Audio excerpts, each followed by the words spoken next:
زعلت من رحيل بعض اللاعبين لأندية أخرى، من الأهلي لأندية أخرى، بسبب المبالغ أو العروض اللي قدمت لهم.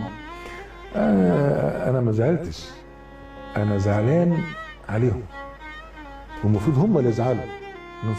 أنا مش زعلان منهم، أنا زعلان عليهم. جملة اتقالت والأيام بتثبتها. خلينا متفقين إن رمضان صبحي بدأ يفهم إنه ضيع نفسه بنفسه. رمضان بدأ يفهم إنه اتضحك عليه. رمضان بدأ يفهم إنه كان مجرد كارت واتحرق. 3 سنين مروا على انتقال رمضان صبحي لبيراميدز. 3 سنين 0 بطولات، 0 تتويجات، 0 جوائز فردية أو حتى جماعية. 3 سنين تحول فيها من أفضل اللاعبين في مصر للاعب غير مصنف في أي شيء. لو حد بيختار أفضل اللاعبين في مصر مستحيل يجيب اسم رمضان صبحي ضمن أفضل 10 حتى.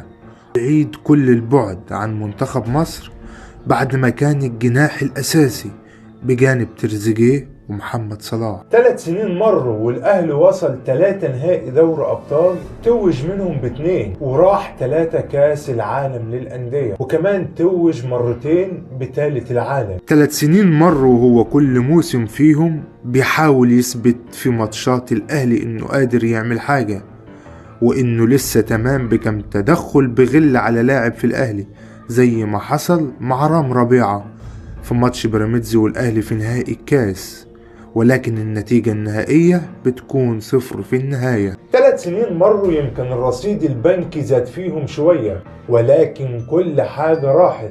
في بعض الأحيان يصبح أسوأ عدو للإنسان هو نفسه. الفلوس مش كل حاجة بالنسبة للاعب الموهوب اللي بيحلم انه يقف على منصات التتويج الدولية ويلعب في كاس العالم للأندية. رمضان فهم أخيرا ان اللي بياخده من بيراميدز كان هياخده من الأهلي أضعاف أضعاف، سواء براتب أو بمكافآت المشاركة في البطولات. رمضان هيجي اليوم عليه ويقولها صراحة قدام الدنيا كلها بالدموع: نفسي ارجع الاهلي، بس للأسف هيلاقي الحضري وابراهيم سعيد وحسام وابراهيم هيقولوا كنا رجعنا احنا اسهل. رمضان صبحي وغيره من اللاعبين الذين تركوا الاهلي من اجل الاموال، هكذا تكون نهايتهم واصبحوا كرت محروق. من وجهة نظرك انت كأهلاوي تتمنى عودة رمضان صبحي من جديد؟ وفي الجانب الآخر ممكن نشوف رمضان صبحي في الزمالك؟ اكتب لي رأيك في التعليقات وقول لي وجهة نظرك.